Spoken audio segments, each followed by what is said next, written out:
नमस्कार दोस्तों। बहुत समय पहले की बात है। एक नगर में राम गोपाल नाम के एक धनवान सेठ रहते थे। ईश्वर की कृपा से उनका घर हर सुख सुविधा से संपन्न था। उनका 10 वर्ष का एक पुत्र था जिसका नाम रोहन था। रोहन के जन्म के वक्त ही सेठ की पत्नी का देहांत हो गया था। अपने पुत्र के सहारे सेठ जी अपने जीवन को गुजार रहे थे। सेठ अपने बेटे से बहुत प्रेम करते थे और उसकी भलाई के लिए हमेशा चिंतित रहते थे। घर से थोड़ी दूर पर ही सेठ जी की एक दुकान थी। उनकी दुकान पर एक नौकर भी काम किया करता था। एक दिन की बात है, सेठ अपनी दुकान पर बैठा हुआ था। तभी वहाँ सेठ का लड़का रोता हुआ आता है और रोते रोते वह लड़का अपने पिता से कहता है कि पिताजी, मैं खेलते खेलते गिर गया जिससे मुझे बहुत अधिक चोट लगी है। बेटे की आवाज़ सुनकर सेठ ने देखा कि उसके बेटे माथे पर बहुत गहरी चोट लगी है और उसका माथा रक्त से पूरी तरह लाल हो चुका है। बेटे के माथे पर गंभीर चोट देखकर वह सेठ एकदम से व्याकुल हो जाता है और आनन फानन में उसे गोद में उठाकर पैदल ही डॉक्टर के पास भाग खड़ा होता है। सेठ की दुकान से डॉक्टर की दुकान की दूरी लगभग 4 किलोमीटर की थी। सेठ बेटे को गोद में लेकर भागता भागता उस 4 किलोमीटर की दूरी तय करके डॉक्टर के पास पहुंचा और डॉक्टर साहब उस समय अपने कक्ष में आराम कर रहे थे। सेठ ने बेटे को कुर्सी पर बैठाया और सीधा डॉक्टर के कमरे में घुस गया। फिर रोते हुए डॉक्टर से बोला कि डॉक्टर साहब, मेरे बेटे को जल्दी से देख लो। मेरे बेटे के माथे में बहुत गंभीर चोट लगी है। वह डॉक्टर साहब सेठ से भली भांति परिचित थे। डॉक्टर साहब उस सेठ की दुकान पर अक्सर घरेलू सामान खरीदने के लिए आते जाते रहते थे। डॉक्टर ने जब सेठ को अत्यंत व्याकुलता देखा तो डॉक्टर एकदम से खड़ा हो गया और सेठ से बोला, अरे सेठ जी, क्या बात है, आप इतना घबराए हुए क्यों हो? आपका पूरा बदन पसीने से भीगा हुआ है। क्या कोई अनहोनी हो गई है? सेठ अपनी लड़खड़ाई हुई जुबान से सारी बात डॉक्टर को बताता है और कहता है कि डॉक्टर साहब, मेरे बेटे को बहुत गंभीर चोट लगी है। कृपया जल्दी चलकर आप उसे देख लो। उसका काफ़ी रक्त बह चुका है। डॉक्टर यह सुनकर तुरंत सेठ के पास आता है और सेठ के घायल बेटे के पास पहुंचता है और डॉक्टर ने सेठ के बेटे के जख्म को देखा तो सेठ का धैर्य बांधते हुए कहा, सेठ जी, परेशान होने की कोई बात नहीं है। चोट मामूली सी है। गिरने की वजह से माथे में थोड़ा सा घाव हो गया है। मैं इसका उपचार किए देता हूँ। आपका बेटा जल्दी ही ठीक हो जाएगा। लेकिन सेठ को अभी बेचैनी बनी हुई थी। सेठ बार बार डॉक्टर से कह रहा था कि डॉक्टर साहब, जरा ढंग से देख लीजिए, काफ़ी रक्त बह चुका है, कोई परेशानी न हो। आप पैसों की बिल्कुल चिंता मत कीजिए, चाहे कितनी भी महंगी दवाई आए मैं उन्हें ले आऊँगा, लेकिन मेरे बेटे का इलाज अच्छा होना चाहिए। डॉक्टर बोला कि सेठ जी, आप खामखा परेशान हो रहे हैं, मैं मरहम पट्टी किए देता हूँ, आपका बेटा जल्दी ही ठीक हो जाएगा, इसलिए परेशान होने की कोई बात नहीं है। डॉक्टर ने सेठ के बच्चे को उपचार करके उस पर मरहम पट्टी कर दी और कुछ दवाइयाँ लिख कर दे दी। उसके बाद डॉक्टर ने सेठ से कहा कि सेठ जी, अब आप अपने बच्चे को घर ले जाए। सेठ बार बार भगवान से प्रार्थना करते हुए अपने बच्चे को लेकर घर आ गया।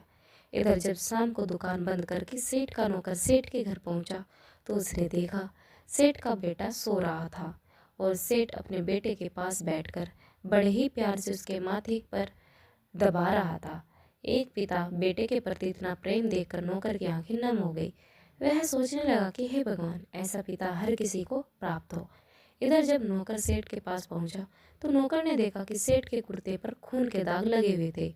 नौकर ने सेठ से कहा, मालिक, आपके कुर्ते पर तो खून के दाग लगे हुए हैं। आप एक काम करें, इसे उतार कर मुझे दे दीजिए, मैं इसे धोकर साफ कर दूंगा।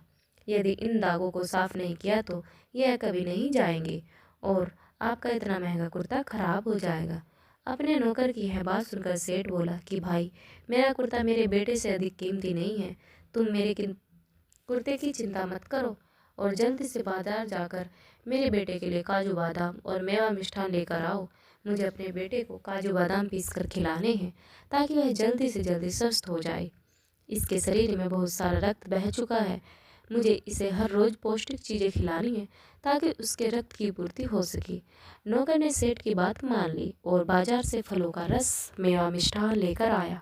सेठ जी अपने पुत्र की माँ की तरह सेवा कर रहे थे। वह उसे फलों का रस पिलाते, दूध में काजू बादाम डालकर खिलाते। धीरे धीरे सेठ के बेटे जख्म ठीक होने लगे। सेठ पूरे दिन अपने बेटे के पास ही रहते थे, उसे एक पल के लिए भी अकेला नहीं छोड़ते थे। जब उनके पुत्र का जख्म पूरी तरह से भर गया, तब सेठ को संतुष्टि मिली। उसके बाद सेठ ने अपनी दुकान पर जाना शुरू किया। जब सेठ वह ठीक नहीं हो पाया, तब तक वह एक भी दिन दुकान पर नहीं गए। उन्हें सदैव अपने पुत्र की चिंता लगी रहती थी। धीरे धीरे वक्त बीता और सेठ का पुत्र बड़ा हो गया। जब वह शादी योग्य हो गया तो सेठ ने बड़ी धूमधाम से एक पढ़ी लिखी की लड़की के साथ विवाह किया। सेठ की बहू घर में आ गई और अब तो सेठ की जिंदगी अपने बहू बेटों के साथ बड़े आनंद से कटने लगी। शुरुआत में तो बहू ने अपने पति और ससुर की बहुत अच्छे से सेवा की, उनका ख्याल रखा। लेकिन जैसे जैसे वक्त बीता, बहू का व्यवहार बदलने लगा। वह सेठ के साथ दिन प्रतिदिन बुरा व्यवहार करने लगी। सेठ भी बहू के व्यवहार को समझ रहे थे, लेकिन इस बात की चर्चा वे कभी किसी से नहीं करते थे और ना ही अपने बहू के प्रति उनके मन में कोई नाराजगी आई। वह सोचते थे, कोई बात नहीं, अभी वह ना समझ है, जब जिम्मेदारी आएगी तब सब कुछ समझने लगेगी। सेठ को लगता था कि उनका बेटा और बहू ही तो है जो बुढ़ापे में उनका सहारा बनेंगे। अभी वह ठीक ठाक हो रहे, स्वस्थ है, तो उन्हें क्या जरूरत है कि वे अपनी बहू और बेटे पर बोझ बने। यही सोचकर सेठ हरदम खुश रहते थे। वह कभी अपनी बहू और बेटे से किसी बात का गिला शिकवा नहीं करते थे। धीरे धीरे समय के साथ सेठ बूढ़ा हो गया। चाहे कोई कितना भी सामर्थ्यवान क्यों न हो, बुढ़ापे में उसे किसी न किसी के सहारे की जरूरत पड़ती है।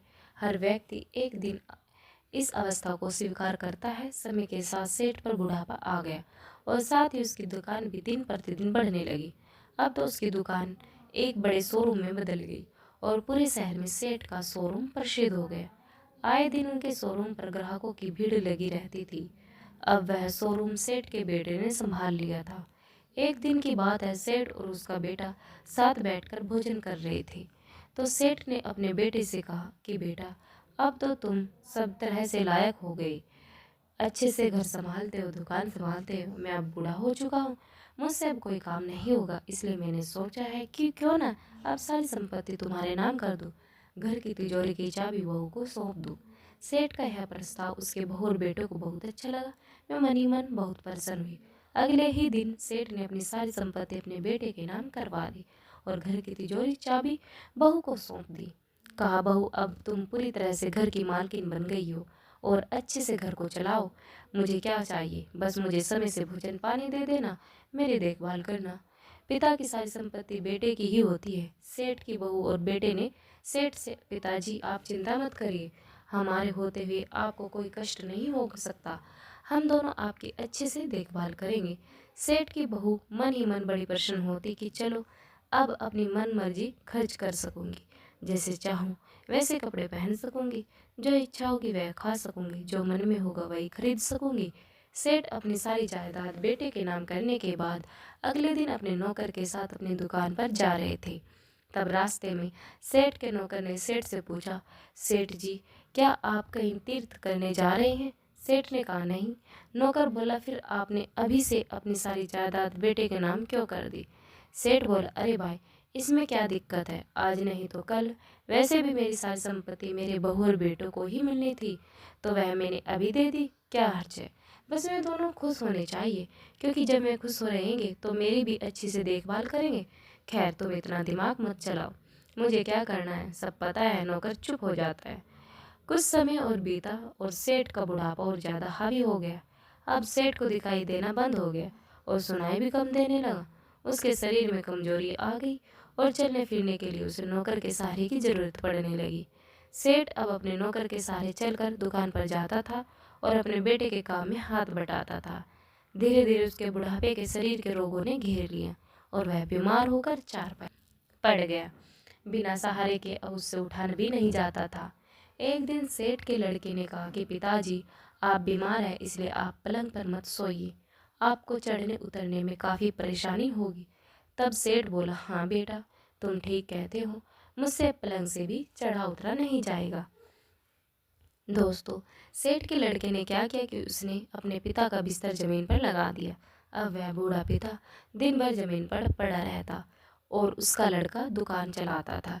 सेठ की बहू पूरे दिन अपने काम में मस्त रहती थी, कभी बाजार घूमना, कभी सहेलियों से गप्पे मारना।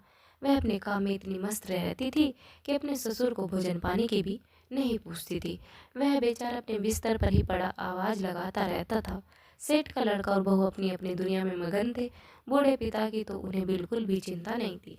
सेठ का बेटा पूरा दिन दुकान पर रहता और शाम को जब घर वापस आता तो अपनी पत्नी के साथ सैर टहलने और खाने पीने के लिए चला जाता।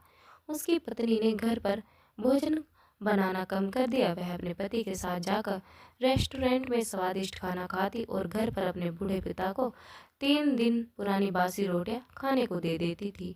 बूढ़ा बाप अपने बेटे के आने का इंतजार करता रहता था, पर उस बेटे के पास अपने पिता से मिलने का समय नहीं था। जब कोई भी उसके पास हालचाल पूछने नहीं जाता तो पिता की आंखें भर आती थी और वह सोचने लगता था कि जिस बेटे को मैंने खिलाया पिलाया, उसे पढ़ाया लिखा, उसके सुख दुख का पल पल ख्याल रखा, उस बेटे के पास मेरे लिए 2 मिनट का भी समय नहीं है। दोस्तों, सेठ के बेटे बहू ने तो उनके पास जाना ही छोड़ दिया था, पर सेठ का जो नौकर था वह अपने मालिक की बड़ी फिक्र करता था। वह वह रोजाना दुकान पर जाने से पहले अपने मालिक के पास जरूर घूमने जाता था और उनका हालचाल पूछकर दुकान पर चला जाता था। कभी सेठ को कुछ चीज़ खाने की इच्छा होती थी तो वह शाम को लाकर सेठ को चुपचाप दे जाता था। चुपचाप इसलिए देता था ताकि सेठ की बहू से डांट फटकार नहीं। अगर वह दुख देती अगर वह देख लेती तो उसकी शिकायत अपने पति से करती कि हमारा नौकर पिताजी का परहेज बिगाड़ रहा है। एक दिन नौकर ने सेठ से पूछा कि सेठ जी, तुम्हें कोई परेशानी तो नहीं है? तो सेठ ने कहा, भाई वैसे तो कोई परेशानी नहीं है, लेकिन जमीन पर पड़े पड़े मेरी कमर अकड़ गई, तुम मुझे उठाकर बैठा दो। नौकर ने सेठ को सहारा देकर उठाया और उन्हें थोड़ा सा टहलाया। उसके बाद फिर पलंग पर लेटा दिया और कहा, सेठ जी आप पलंग पर लेटिए, पलंग पर ज़्यादा आराम मिलेगा। नौकर सेठ को पलंग पर लेटाकर दुकान पर चला जाता है। दोपहर के समय इधर सेठ जी को बहुत तेज प्यास लग रही थी। वे अपनी बहू का आवाज़ लगाकर पानी मांग रहे थे, पर सेठ की बहू तो उस समय घर में ही नहीं थी। वह अपनी सहेलियों के साथ बाहर गप्पे मार रही थी। सेठ पानी मांगते मांगते थक गया। जब किसी ने उसे पानी नहीं दिया तो सेठ पानी पीने के लिए स्वयं ही चल पड़ा। सेठ पानी पीने के लिए जैसे ही पलंग से उठा तो पलंग से उतरते समय सेठ एक और लड़खड़ा गया और नीचे गिर पड़ा। उसके माथे में बहुत गहरी चोट लगी। उसके माथे से काफी रक्त बहने लगा। उधर सेठ के गिरने की आवाज सुनकर उसकी बहू भागकर अपने ससुर के कमरे में आई। उसने देखा कि उसके ससुर फर्श पर आधे मुंह पड़ा है। उसने अपने ससुर को तो उठाया नहीं, उल्टा उन पर बड़बड़ाने लगी कि बुढ़ा गिर गया, अब ठीक रहा, मर जाता तो अच्छा होता, जमीन पर लिटा दिया था तो इससे लेटा नहीं गया, तब तो इसकी कमर जकड़ गई थी, अब गिर गया, अब ठीक रहा।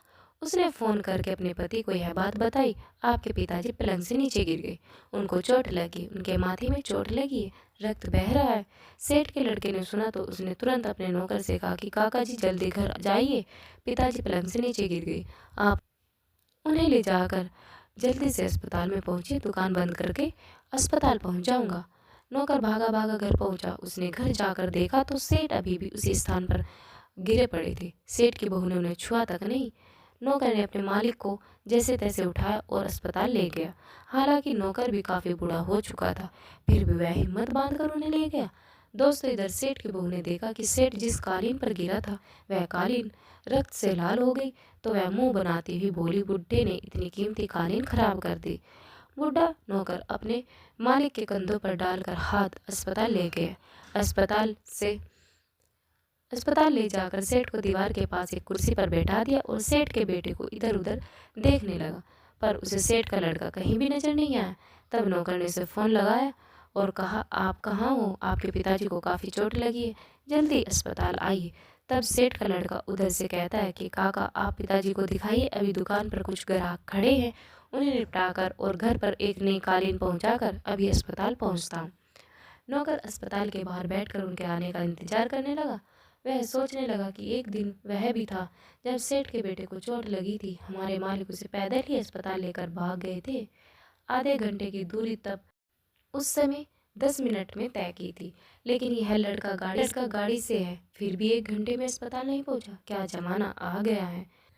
लगभग 1 डेढ़ घंटे बाद सेठ का लड़का अस्पताल आता है और तब उसने अपने पिता को ले डॉक्टर को दिखाया। डॉक्टर ने जब सेठ का जख्म देखा तो कहने लगा, अरे भाई, इन्हें तो बहुत ज़्यादा चोट लगी है, इन्हें अस्पताल में भर्ती करना पड़ेगा। डॉक्टर की बात सुनकर सेठ का लड़का बोला, अरे डॉक्टर साहब, आप इन्हें भर्ती मत करिए, ऐसे ही इनके गांव पर मल्लम पट्टी करके दवाई दे दीजिए। अगर इन्हें भर्ती कर लिया तो मुझे इनके साथ अस्पताल में रहना पड़ेगा और उस वजह से मैं अपनी दुकान भी ठीक से नहीं खोल पाऊंगा और घर भी नहीं पहुंच पाऊंगा। मेरी पत्नी मेरे बिना नहीं रह पाती है। आप इन्हें भर्ती ना करके ऐसे ही दवाइयाँ दे दीजिए। डॉक्टर ने कहा, ठीक है, मैं इनकी मरहम पट्टी करके कुछ दवाइयाँ लिख देता हूँ। डॉक्टर थोड़ी महंगी ज़रूर आएगी पर आपके पिता जल्दी ही ठीक हो जाएंगे। डॉक्टर की बात सुनकर लड़का बोला, अरे डॉक्टर साहब, इतनी महंगी दवाई लिखने की क्या ज़रूरत है, दवाइयाँ थोड़ी सस्ती लिख दीजिए। 4-5 दिन की जगह ठीक होने में 10 दिन लग जाएंगे। तो कौन सा इनके बिना कोई काम रुकता है, पूरे दिन तो वैसे भी पड़े ही रहते हैं। अपनी सस्ती दवाइयाँ लिखे पड़े पड़े आराम से यह खाते रहेंगे। वह डॉक्टर उन सेठ जी को और उस लड़के को अच्छी तरह से पहचानता था। सेठ के बेटे की बात सुनकर डॉक्टर उस नौकर की आंखों में आंसू आ गए। डॉक्टर सेठ के लड़के को अपने कमरे में बुलाकर ले गया। कहने लगा, वाह बेटा, तुमने अपने पुत्र होने का मूल चुका दिया।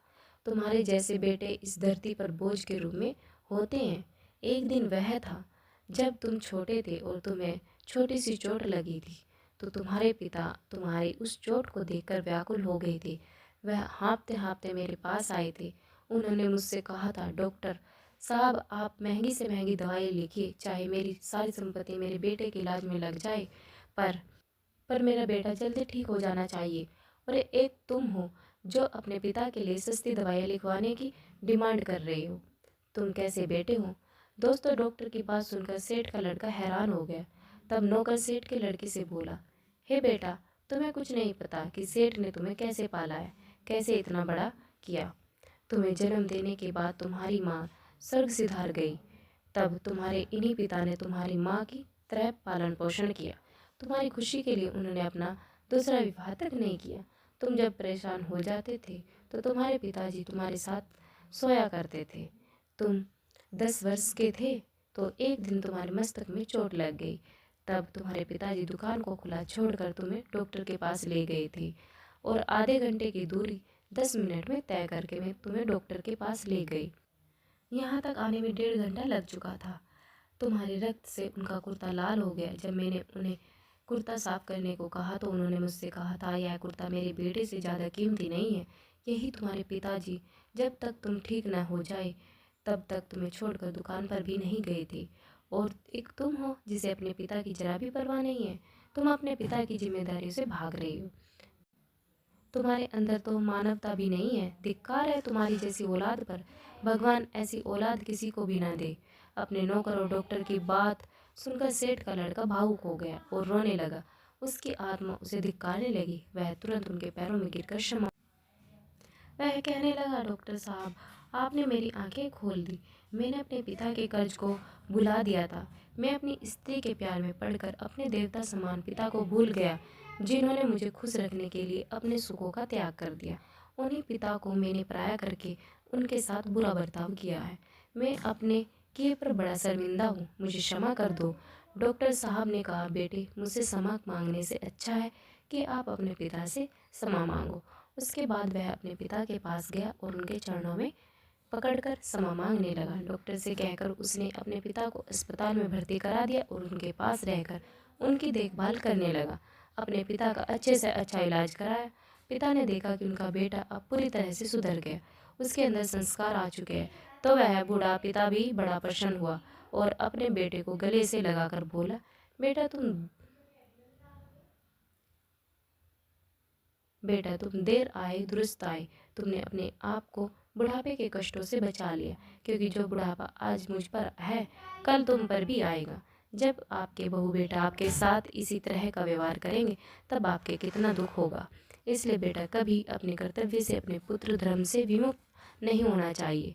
मनुष्य को अपने बच्चों से यही उम्मीद रहती है कि बुढ़ापे में उनका सहारा बनेंगे। बचपन में पिता पुत्र को पालता है और बुढ़ापे में पुत्र पिता को पालता है। यही हमारा धर्म है। पहले के लोग कहते थे कि हमने भगवान को तो नहीं देखा, पर हमारे माँ बाप ने ही हमारा दुख सुख में ख्याल रखा है, इसलिए माँ बाप ही हमारे भगवान है। फिर आज क्यों लोग बुजुर्गों के प्रति इतने कठोर बनते जा रहे हैं? क्यों उन्हें माँ बाप की तरह इज्जत नहीं दी जाती? क्यों लोग बुढ़ापे में उनके दुख दर्द को नहीं समझते? कुछ लोग क्यों नहीं समझते कि एक दिन हर किसी को इस अवस्था से गुजरना है? जो हालत आज आपके माँ बाप दादा दादी की है, एक दिन आपकी भी होगी। आपको भी एक दिन उसी कोने में बैठना होगा जहाँ आपने अपने बुजुर्गों को बैठाया है। यह तो नियति का धर्म चक्र है जिससे होकर हर किसी को गुजरना पड़ेगा। इसलिए हमेशा माँ बाप की सेवा करें और कभी भी उनके बुढ़ापे को बोझ ना समझे और उनकी इस अवस्था में ही ना समझे, और उनकी इस अवस्था में भी उन्हें उसी तरह सम्मान दे जैसे हमेशा देते हैं। मुफ्त में सिर्फ माँ बाप का प्यार मिलता है, उसके बाद हर रिश्ते के लिए कुछ ना कुछ चुकाना पड़ता है। दोस्तों, वीडियो कैसी लगी कमेंट सेक्शन में ज़रूर बताएं। अच्छी लगे तो लाइक करें, शेयर करें और हमारे चैनल को सब्सक्राइब करें। वीडियो सुनने के लिए आप सभी का बहुत बहुत धन्यवाद।